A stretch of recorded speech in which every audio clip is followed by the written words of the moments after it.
ಇವತ್ತು ನಾವು double silk ಥ್ರೆಡ್ಡಲ್ಲಿ ಒಂದು ಲೀಫ್ ಡಿಸೈನ್ನ ಕಲಿಯುವ. ಫಸ್ಟಿಗೆ ನಾನು ಲೀಫ್ ಡಿಸೈನ್ ಇದು ಟ್ರೇಸ್ ಮಾಡ್ಕೊಳ್ತಾ ಇದ್ದೇನೆ, ಅಂದರೆ ಒಂದು ಮಾರ್ಕಿಂಗ್ ಮಾಡ್ಕೊಳ್ತಾ ಇದ್ದೇನೆ. ಸೊ ಈಗ ನಾವೇನು ಮಾಡಬೇಕಂದ್ರೆ ಎರಡು ಟೈಪ್ ಇದು ಥ್ರೆಡ್ ಕಲರ್ ತಗೊಳ್ಬೇಕು. ನಾನು ಗ್ರೀನ್ ಮತ್ತು ಪಿಂಕ್ ತಗೊಳ್ತೇನೆ. ಫಸ್ಟಿಗೆ ಗ್ರೀನ್ ಕಲರಲ್ಲಿ ನಾನು ಸ್ಟಿಚಿಂಗ್ ಮಾಡ್ತೇನೆ, ಮತ್ತು ನಾನು ಪಿಂಕ್ ಕಲರಲ್ಲಿ ಸ್ಟಿಚಿಂಗ್ ಮಾಡ್ತೇನೆ. ಸೊ ಈಗ ಸ್ಟಾರ್ಟಿಂಗ್ ಏನು ಮಾಡಬೇಕು ಅಂದರೆ, ಈಗ ಸ್ಟಾರ್ಟಿಂಗ್ ನಾವು ಒಂದೇ ಥರದ್ದು ಎರಡು ದಾರನ ತಗೊಳ್ಬೇಕು. ಈಗ ನಾವು ಲೀಫ್ ಡಿಸೈನ್ನ ಕೊಡಬೇಕು. ಸೊ ಫಸ್ಟಿಗೆ ಇಲ್ಲಿ ಮಿಡಲ್ ತಗೊಳ್ಳುವ, ಒಂದು ಚಿಕ್ಕ ಚೈನ್ ತಗೊಳ್ಳುವ, ಈ ರೀತಿ ಸೈಡ್ ತಗೊಳ್ಳುವ, ರಿಟರ್ನ್ ಕೆಳಗಡೆ, ರಿಟರ್ನ್ ಇಲ್ಲಿ ಮೇಲೆ,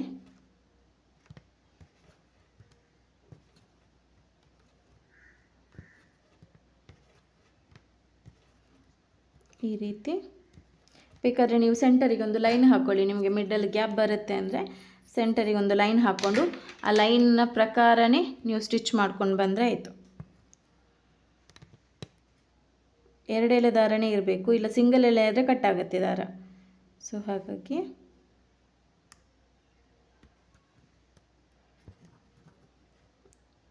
ಈ ರೀತಿ ಕಂಟಿನ್ಯೂಸ್ ಕೆಳಗಡೆ ಬರುವಾಗ ಒಂದು ಚಿಕ್ಕ ಚೈನ್, ಮೇಲೆ ರಿಟರ್ನ್ ಹೋಗುವಾಗ ಒಂದು ಚಿಕ್ಕ ಚೈನ್. ನೀವು ಯಾವುದು ಮಾರ್ಕ್ ಹಾಕಿರ್ತೀರ ನೋಡಿ ಅದರೊಳಗಡೆನೇ ಇರಲಿ, ಅದರ ಹೊರಗಡೆ ಸ್ಟಿಚಸ್ ಹೋಗಬಾರ್ದು. ನೋಡಿ ಈ ರೀತಿ.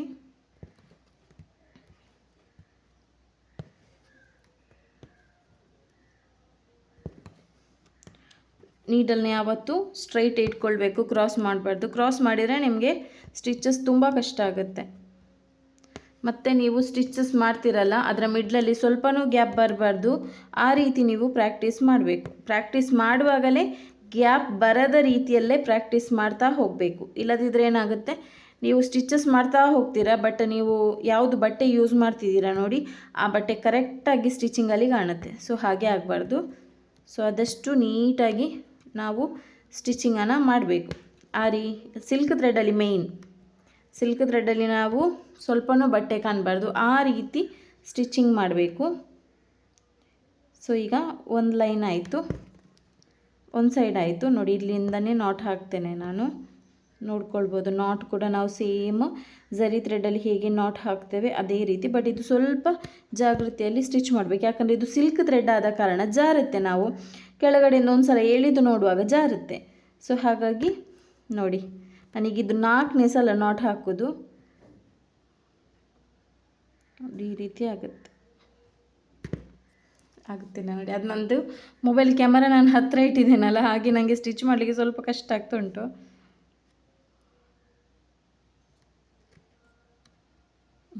ಈಗ ಆಯಿತು. ಈಗ ನಾವು ಇನ್ನೊಂದು ಥ್ರೆಡ್ ತಗೊಳ್ಳುವ. ಈಗ ನಾನು ಒಂದು ಗ್ರೀನ್ ಕಲರ್ ತಗೊಂಡೆ, ನಾನು ರಿಟರ್ನ್ ಇನ್ನೊಂದು ಪಿಂಕ್ ಕಲರ್ ತಗೊಳ್ತೇನೆ ಥ್ರೆಡ್. ಸೊ ಗ್ರೀನ್ ಮತ್ತು ಪಿಂಕಲ್ಲಿ ನಾವು ಲೀಫ್ ಡಿಸೈನ್ ಮಾಡಬೇಕು. ನಿಮ್ಮ ಹತ್ರ ಯಾವುದು ಕಲರ್ ಇದೆ ಆ ಕಲರ್ ತಗೊಂಡು ಮಾಡ್ಬೋದು ಬೇಕಾದರೆ, ಅಥವಾ ನಿಮ್ಮ ಸಾರಿಗೆ ಯಾವುದು ಕಲರ್ ಸೂಟ್ ಆಗುತ್ತೆ ಆ ಕಲರ್ ತಗೊಂಡು ಮಾಡಬೇಕಾಗತ್ತೆ. ಈಗ ನಾನು ಈ ಸೈಡಿಂದ ಪಿಂಕ್ ಕಲರ್ ಥ್ರೆಡ್ ತಗೊಳ್ತೇನೆ. ಈ ಸ್ವಲ್ಪ ಕಾಂಬಿನೇಷನ್ ಒಳ್ಳೆಯದಿದೆ, ಪಿಂಕ್ ಮತ್ತು ಗ್ರೀನ್ ಸ್ವಲ್ಪ ಹೈಲೈಟ್ ಆಗುತ್ತೆ. ಹೀಗೆ ಕ್ರಾಸೇ ತಗೊಂಡು ಬರಬೇಕು. ಇಲ್ಲದಿದ್ದರೆ ಏನು ಮಾಡ್ಬೋದು, ನೀವು ಇಲ್ಲಿಂದನೇ ಸ್ಟಾರ್ಟ್ ಮಾಡ್ಬೋದು ಬೇಕಾದರೆ. ನೀವು ಫಸ್ಟ್ ಒಂದು ತಗೊಂಡ್ರಲ್ಲ ಇದೇ ರೀತಿ ಸ್ಟಾರ್ಟ್ ಮಾಡ್ಕೊಂಡು ಹೋಗಿ. ಬಟ್ ನೀವು ಹಾಕಿರೋ ಡಿಸೈನ್ ಇದು ಡ್ರಾ ಮಾಡಿದ್ದೀರಲ್ಲ ಅದರ ಹೊರಗಡೆ, ತುಂಬ ಹೊರಗಡೆ ಹೋಗಬಾರ್ದು ಸ್ಟಿಚಸ್. ಕರೆಕ್ಟ್ ನೋಡ್ಕೊಳ್ಳಿ ನಾನು ಹೇಗೆ ಮಾಡ್ತಿದ್ದೇನೆ ಅಂತ. ಒಂದು ಚಿಕ್ಕ ಚೈನ್ ತಗೊಳ್ಬೇಕು, ಒಂದು ದೊಡ್ಡ ಚೈನ್ ತಗೊಳ್ಬೇಕು, ಒಂದು ಚಿಕ್ಕ ಚೈನ್ ತಗೊಳ್ಬೇಕು, ಒಂದು ದೊಡ್ಡ ಚೈನ್. ಹೀಗೇ ನಿಮಗೆ ತುಂಬ ಆರಿ ವರ್ಕ್ ನೀಟಾಗಿ ಕ್ಲಿಯರಾಗಿ ಕಲಿಬೇಕು ಅಂದರೆ ನಮ್ಮದು ಆನ್ಲೈನ್ ಕ್ಲಾಸ್ ಇದೆ, ನೀವು ಜಾಯ್ನ್ ಆಗ್ಬೋದು. 2 ಮಂತಿಗೆ ಜಸ್ಟ್ 2,999 ಅಂದರೆ 3,000 ಆಗುತ್ತೆ 2 ಮಂತಿಗೆ. ಅದರಲ್ಲಿ ನಿಮಗೆ ಬೇಸಿಕ್ ಚೈನ್ ಸ್ಟಿಚ್ಚಿಂದ ಹಿಡಿದು ಈಗದು 3D 5D net fabric work, cut work, patch work ಎಲ್ಲ ನಾವು ಹೇಳಿಕೊಡ್ತೇವೆ. ಫುಲ್ ಬ್ಲೌಸ್ ಮಾರ್ಕಿಂಗ್ ಎಲ್ಲ ಹೇಳಿಕೊಡ್ತೇವೆ. 2 ಮಂತ್ ಕೋರ್ಸ್ ಇದೆ, ಕಂಪ್ಲೀಟ್ ಕೋರ್ಸ್ ಅದು. ಪ್ಲಸ್ ಅದರಲ್ಲಿ ನಿಮಗೆ ಟ್ರೇಸಿಂಗು, ಮಾರ್ಕಿಂಗು, ರೇಟ್ ಹೇಗೆ ಫಿಕ್ಸ್ ಮಾಡೋದು ಎಲ್ಲ ಹೇಳಿಕೊಡ್ತೇವೆ. ನಾವು ಡೈಲಿ ವೀಡಿಯೋಸ್ ಕಳಿಸ್ತೇವೆ ನಿಮ್ಮ ವಾಟ್ಸಪ್ಪಿಗೆ. ಅದನ್ನು ನೋಡಿಕೊಂಡು ನಿಮ್ಮ ಫ್ರೀ ಟೈಮಲ್ಲಿ ಕಲಿತು ನಮಗೆ ರಿಟರ್ನ್ ಸೆಂಡ್ ಮಾಡಿದರೆ ಆಯಿತು. 100% ನಿಮಗೆ ಕಲಿಬೋದು, ಬಟ್ ನಾವು ಹೇಳಿಕೊಡ್ತೇವೆ, ನೀವು ಕಲಿಬೇಕಷ್ಟೇ. ಸೊ ಎಲ್ಲ ಟೈಪಿದು ವರ್ಕ್ ಹೇಳಿಕೊಡ್ತೇವೆ. ಆ ಒಂದು ಕೋರ್ಸಿಗೆ ನೀವು ಜಾಯ್ನ್ ಆದರೆ ಬೇರೆ ಯಾವ ಕೋರ್ಸಿಗೂ ಜಾಯ್ನ್ ಆಗಬೇಕು ಅಂತಿಲ್ಲ, ರಿಟರ್ನ್ ಆರಿ ವರ್ಕಿದ್ದು. ಸೊ ಕ್ಲಿಯರಾಗಿ ಎಕ್ಸ್ಪ್ಲೈನ್ ಮಾಡ್ತೇವೆ ನಾವು ವೀಡಿಯೋದಲ್ಲಿ, ಹೇಗೆ ಸ್ಟಿಚ್ ಮಾಡಬೇಕು, ಹೇಗೆ ಜರ್ದೋಸಿ ವರ್ಕ್ ಮಾಡಬೇಕು, ಹೇಗೆ ಥ್ರೆಡ್ ವರ್ಕ್ ಮಾಡಬೇಕು, ಹೇಗೆ ಕಟ್ ವರ್ಕ್ ಮಾಡಬೇಕು ಎಲ್ಲ ಎಕ್ಸ್ಪ್ಲೈನ್ ಮಾಡ್ತೇವೆ. ಇಂಟ್ರೆಸ್ಟ್ ಇದ್ದವರು ಕಮೆಂಟ್ ಮಾಡಿ, ನಾನು ನಂಬರ್ ಶೇರ್ ಮಾಡ್ತೇನೆ. ಓಕೆ, ಸೊ ನೋಡಿ, ಇದು ಸ್ಟಿಚಸ್ ಕಂಪ್ಲೀಟ್ ಆಗ್ತಾ ಬಂತು. ಎಷ್ಟು ನೀಟಾಗಿ ನಾವು ಮಾಡಬೇಕು ಅಂದರೆ ಸಿಲ್ಕ್ ಥ್ರೆಡ್ ನೋಡುವಾಗಲೇ ಕಸ್ಟಮರಿಗೆ ಖುಷಿಯಾಗಿ ಅವರು ಇನ್ನೊಂದು ಬ್ಲೌಸ್ ಕೊಡಬೇಕು, ಅಷ್ಟು ನೀಟ್ ಇರಬೇಕು. ನಾವು ಎಷ್ಟು ಫಾಸ್ಟ್ ಮಾಡ್ತೇವೆ ಅಂತ ಮೇಯ್ನ್ ಅಲ್ಲ, ವರ್ಕ್ ಯಾವುದೇ ವರ್ಕ್ ಆಗಲಿ ನಾವು ಎಷ್ಟು ನೀಟಾಗಿ ಮಾಡ್ತೇವೆ ಅನ್ನೋದೇ ಮ್ಯಾಟರ್ ಆಗೋದು ಎಂಡಿಗೆ ಅಲ್ವಾ. ಸೊ ಕಸ್ಟಮರ್ ಕೇಳ್ತಾರ ಬಂದು, ನೀವೆಷ್ಟು ಫಾಸ್ಟ್ ಮಾಡಿದ್ದೀರಿ, ಎಷ್ಟು ದಿನದಲ್ಲಿ ಕೊಟ್ಟಿದ್ದೀರಿ ಅಂತ. ಅದಲ್ಲ, ನೀವು ಎಷ್ಟೇ ದಿನದಲ್ಲಿ ಕೊಡಿ, ಬಟ್ ವರ್ಕ್ ನೀಟಾಯಿತು ಅಂದರೆ ಕಸ್ಟಮರ್ ರಿಪೀಟೆಡ್ ಸಿಗ್ತಾರೆ ನಿಮಗೆ. ನೋಡಿ, ಇದೀಗ ಡಬಲ್ ಆಯಿತು. ಈಗ ನಾವು ಇಲ್ಲಿಗೆ ಎಂಡ್ ನಾಟ್ ಕೊಡುವ. ಎಂಡ್ ನಾಟ್ ಕೊಟ್ಟು ಏನು ಮಾಡಬೇಕು, ಈಗ ಎಂಡ್ ನಾಟ್ ಕೊಟ್ಟು ನಾನೀಗ ಕಟ್ ಮಾಡ್ತಿದ್ದೇನೆ. ಈಗ ನಾನು ಇದರ ಔಟರ್ ಲೈನಿಗೆ ಸ್ವಲ್ಪ ಶುಗರ್ ಬೀಡಲ್ಲಿ ಕೊಡುವ, ಆಯಿತಾ. ಯಾವಾಗಲೂ ನಾನು ಸಿಲ್ಕ್ ಥ್ರೆಡ್ ಕೊಟ್ಟರೆ ಚೈನ್ ಸ್ಟಿಚ್ ಕೊಡ್ತೇನೆ, ಬಟ್ ಇವತ್ತು ಸ್ವಲ್ಪ ಚೇಂಜ್. ನಾವಿವತ್ತು ಶುಗರ್ ಬೀಡ್ ಕೊಡುವ. ಶುಗರ್ ಬೀಡ್ ನನ್ನ ಹತ್ರ ಒಂದು ಸಿಲ್ವರ್ ಶುಗರ್ ಬೀಡ್ ಇದೆ, ಅದನ್ನೇ ಯೂಸ್ ಮಾಡ್ತೇನೆ ನಾನೀಗ. ನೋಡ್ಬೋದು, ಈಗ ನೋಡಿ, ನಿಮಗೆ ಕೆಲವರಿಗೆ ಈಗ ಲೀಫ್ ಡಿಸೈನ್ ಮಾಡುವಾಗ ಮಿಡ್ಲಲ್ಲಿ ತುಂಬ ಗ್ಯಾಪ್ ಬರುತ್ತೆ ಅಂತ ಹೇಳ್ತೀರಾ. ಅದು ಹೇಗೆ ಅಂದರೆ, ನೀವು ಮಿಡ್ಲಲ್ಲಿ ಲೈನ್ ಹಾಕ್ಕೊಳ್ಳಲ್ಲ, ಮತ್ತು ಲೈನ್ ಹಾಕ್ಕೊಂಡ್ರು ಅಲ್ಲಿವರೆಗೆ ನೀವು ತಂದು ಇಡಲ್ಲ, ಆಯಿತಾ. ಸೊ ಈಗ ನಾನು ಹೀಗೆ ಇದು ಮಾಡುವ.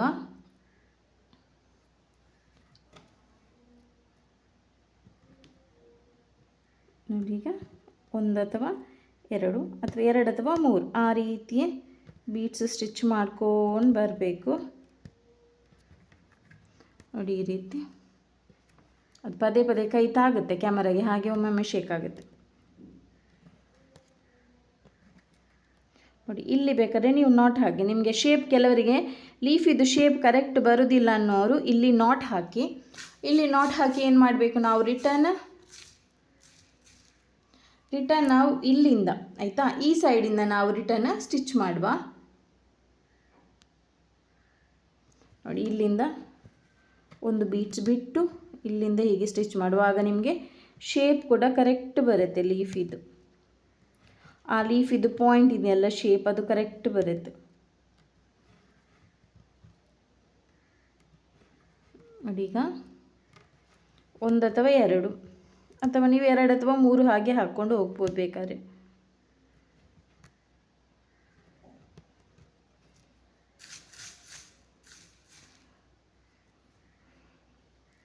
ಐರನ್ ನೀಡಲೇ ಜಾಸ್ತಿ ಯೂಸ್ ಮಾಡಬೇಕು ನೀವು ಬೀಟ್ಸ್ ವರ್ಕಿಗೆ, ಆಗ ಮಾತ್ರ ನಿಮಗೆ ನೆಕ್ಸ್ಟ್ ತುಂಬ ಈಸಿ ಆಗುತ್ತೆ ಬೇರೆ ಸ್ಟಿಚಸ್ ಎಲ್ಲ ಮಾಡಲಿಕ್ಕೆ, ಆಯಿತಾ. ಇಲ್ಲಿ ಮಿಡ್ಲಿಗೆ ಬೇಕಾದ್ರೆ ನೀವು ಸೇಮ್ ಶುಗರ್ ಬೀಡ್ ಹಾಕ್ಬೋದು, ಅಥವಾ ನಾನೀಗ ಸ್ವಲ್ಪ ಕಟ್ ಬೀಡ್ ಇದೆ, ಕಟ್ ಬೀಡ್ ಹಾಕ್ಕೊಳ್ತೇನೆ ನಾನು ಮಿಡಲಿಗೆ. ಸಾರಿ, ನಾನು ಇವತ್ತು ಕ್ಯಾಮರಾ ಇಟ್ಟ ಜಾಗ ಸರಿ ಇಲ್ಲ, ಕೈ ಪದೇ ಪದೇ ತಾಗ್ತಾ ಇದೆ. ಸೊ ಇಲ್ಲಿಗೆ ನಾನು ಕಟ್ ಬೀಡ್ ಹಾಕ್ತೇನೆ. ನೋಡಿ,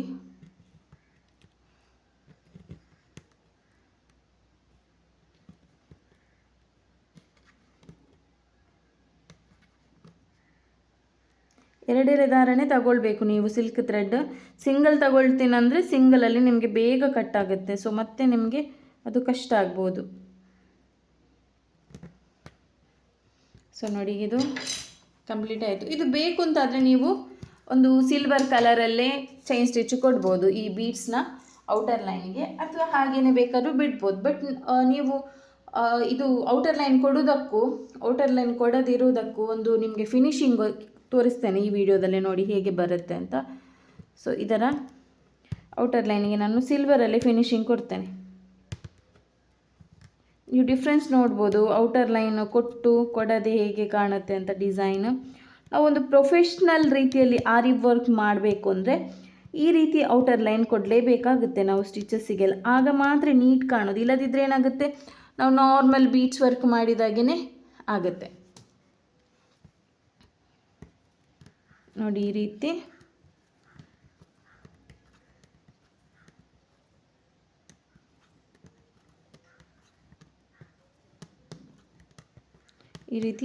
ನಾವು ಬೀಡ್ಸ್ನ ಹತ್ರನೇ ಚೈನ್ ಸ್ಟಿಚ್ ಕೊಡಬೇಕು.